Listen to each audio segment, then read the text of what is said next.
আসসালামু আলাইকুম। আজকে কথা বলবো হচ্ছে 99 ডিজাইন সম্পর্কে।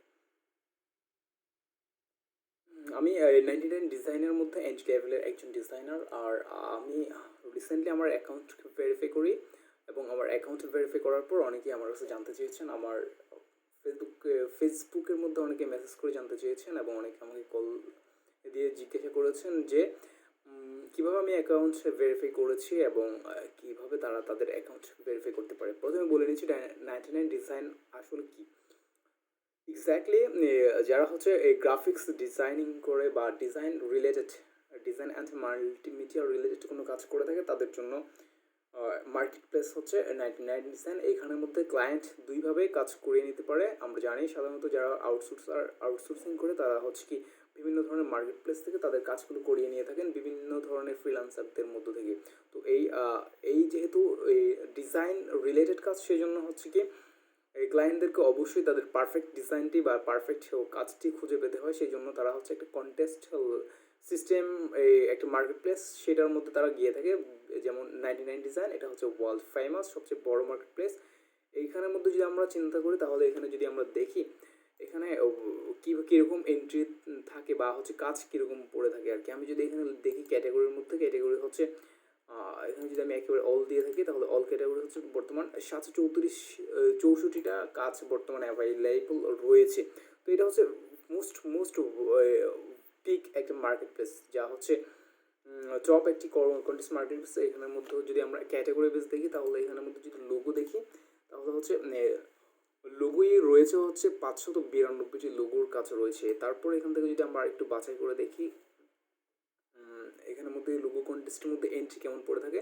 অ্যাকচুয়ালি এটা হচ্ছে প্রফেশনালদের মার্কেট প্লেস। তো এইখানের মধ্যে যারা কাজ করেন তারা সবাই প্রফেশনাল এবং হচ্ছে একজন ডিজাইনার এখানের মধ্যে তার অ্যাকাউন্ট ভেরিফাই করার পর প্রথম থেকে শুরু করে একেবারেই শেষ পর্যন্ত তার প্রত্যেকটি ডিজাইন তাদের কোয়ালিটি টিম এগুলো রিভিউ করে থাকেন এবং তার উপর ভিত্তি করে তাকে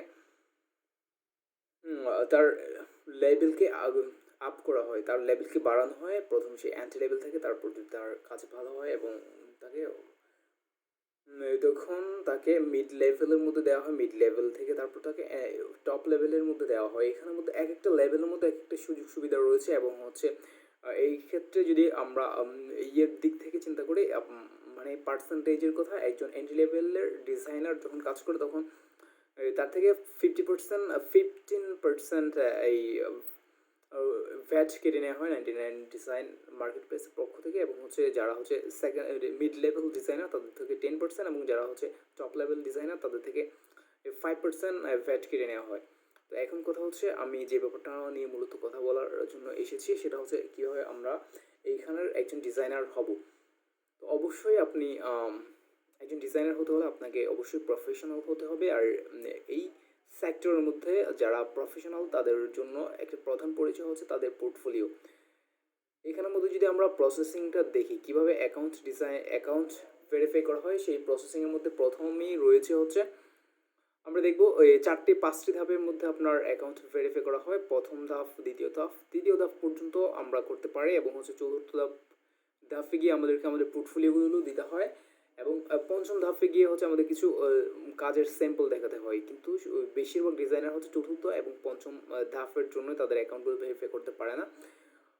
2020 সালে এসে এই আপডেটটা করা হয়। 2019 সাল পর্যন্ত খুব সহজ ছিল এই 99 ডিজাইন মার্কেট প্লেসের মধ্যে কাজ করা। তো আপনাকে যেটা করতে হবে সেটা হচ্ছে আপনার প্রথমে যদি আপনি নতুন ডিজাইনার হয়ে থাকেন তাহলে আপনাকে freelancer.com থেকে এই কাজ করতে হবে। সেখানের মধ্যে আপনি অনেক কন্টেস্ট করতে পারেন, কন্টেস্ট করে আপনার একটা পোর্টফোলিও বিল্ড আপ করবেন।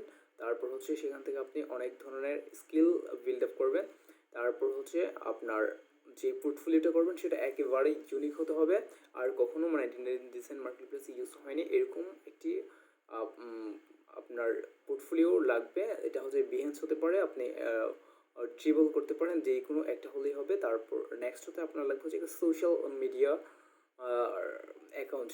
আপনার সোশ্যাল মিডিয়ার যে অ্যাকাউন্টগুলো রয়েছে সেখান থেকে আপনি একটা আপনার প্রফেশনাল স্টাইলের যে অ্যাকাউন্টগুলো রয়েছে সেরকম আপনি করে ফেলতে পারেন। আপনি অনেকগুলো শ্যুট করবেন, একেবারে ভালগার টাইপের হবে না। আপনার হচ্ছে কি প্রফেশনাল স্টাইলের আপনার সোশ্যাল সোশ্যাল মিডিয়ার অ্যাকাউন্ট হতে হবে। অ্যান্ড দেন লাস্ট ওয়ান হচ্ছে আপনাকে পঞ্চম ধাপে গিয়ে আপনাকে যেই কাজটি করতে হবে সেটা হচ্ছে আপনার কিছু ওয়ার্ক আপনি করেছেন বা রিসেন্টলি আপনার সাবমিট করা কিছু ওয়ার্ক আপনি সম্পূর্ণ করেছেন, সেই ধরনের কিছু কাজের স্যাম্পল তাদেরকে দেখাতে হবে।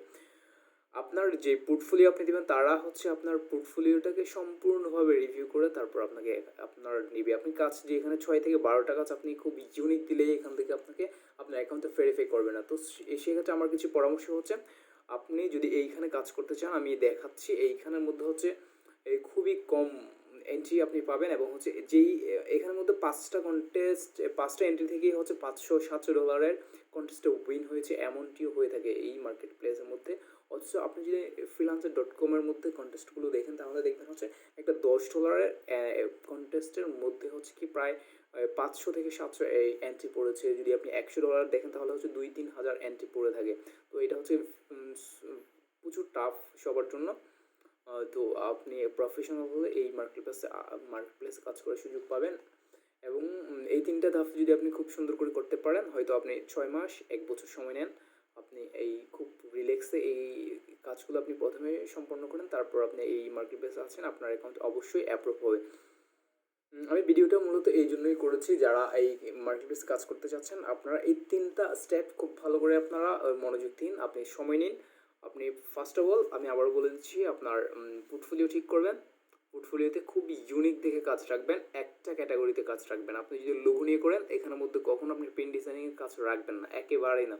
আপনি অনলি লোগো থেকে আপনি অনেকগুলো ড্রিবলের মধ্যে শ্যুট করে থাকবেন। তারপর হচ্ছে আপনি যদি আপনি ওয়েব ডিজাইনিং দিয়ে কাজ করেন তাহলে সেখানে আপনি শুধু ইউআই রাখবেন, সেখানে আপনি আবার লোগো রাখবেন না। আপনি শুধু একটি মাত্র ক্যাটাগরির উপর আপনার পোর্টফোলিওটা আপনি করবেন। এবং দ্বিতীয় নাম্বার হচ্ছে আপনার সোশ্যাল মিডিয়া। আপনার সোশ্যাল মিডিয়াতে আপনি হচ্ছে কিছু পোস্ট করে থাকবেন। আপনি হতে পারে আপনি আপনার জন্য সবচেয়ে ভালো হবে হচ্ছে আপনি যদি ইনস্টাগ্রামের মধ্যে আপনার অ্যাকাউন্ট করে থাকেন তাহলে সেটা আপনার জন্য খুব বেশি ইফেক্টিভ হবে। সেখান থেকে আপনি প্রথমত আপনি অনেক আপনার প্রফেশনাল লেভেলের আপনার করতে হলে আপনাকে কিছু শ্যুট করতে হবে, সেখানে আপনার কিছু পোস্ট করতে হবে আপনার কাজের স্যাম্পল দিয়ে, যারা ওখানে আপনাকে ফলো করবে, অনেক ফলোয়ার থাকবে। তো এই ফলোয়ার এটা ডাজন্ট ম্যাটার এই ক্ষেত্রে, তবে হচ্ছে আপনার অ্যাকাউন্টটা কেমন কোন লেভেলে সেটা হচ্ছে matter. And then last one হচ্ছে কি আপনাকে যেই কাজটা করতে হবে সেটা হচ্ছে কিছু আপনার শ্যুট দেখাতে হবে, আপনার রিসেন্ট কাজের কিছু স্যাম্পল তাদেরকে দেখাতে হবে। এগুলো যদি দেখাতে পারেন আপনার অ্যাকাউন্ট আমি বলে দিচ্ছি 100% আপনার অ্যাকাউন্টটা অ্যাপ্রুভ করবে। আর তাছাড়া আপনি যতই আপনি অন্য কিছু করেন না কেন, রিসেন্ট কপি করেন বা যাই করেন না কেন, এগুলো আপনার কোনোভাবেই আপনার অ্যাকাউন্ট অ্যাপ্রুভ করাতে পারবেন না। এই 3টা ওয়েতে আপনি ইউনিক ডিজাইন দিতে হবে। আপনার 7 দিন ওরা বলে থাকে, 7 থেকে ওরা হচ্ছে কি 14 দিন পর্যন্ত সময় নেয়। সময় নিয়ে তারা হচ্ছে তারপর আপনার অ্যাকাউন্টটাকে ভেরিফাই করবে, তারা আপনার অ্যাকাউন্টটাকে সূক্ষ্মভাবে দেখবে। তো সেক্ষেত্রে আপনাকে অবশ্যই প্রফেশনাল হতে হবে। আশা করি এই 3টি স্টেপ যদি আপনি সম্পন্ন করতে পারেন তাহলে আপনার অ্যাকাউন্ট অবশ্যই অ্যাপ্রুভ হবে। ধন্যবাদ সকলকে। আর আমার সাথে যদি আপনি অ্যাড হতে চান তাহলে আমার আজকে এটা ইউটিউবের ভিডিও হলে আমার ফেসবুক আইজি লিঙ্ক এখানে দেওয়া থাকবে, আপনি আমার সাথে অ্যাড হতে পারেন। ধন্যবাদ। আসসালামু আলাইকুম।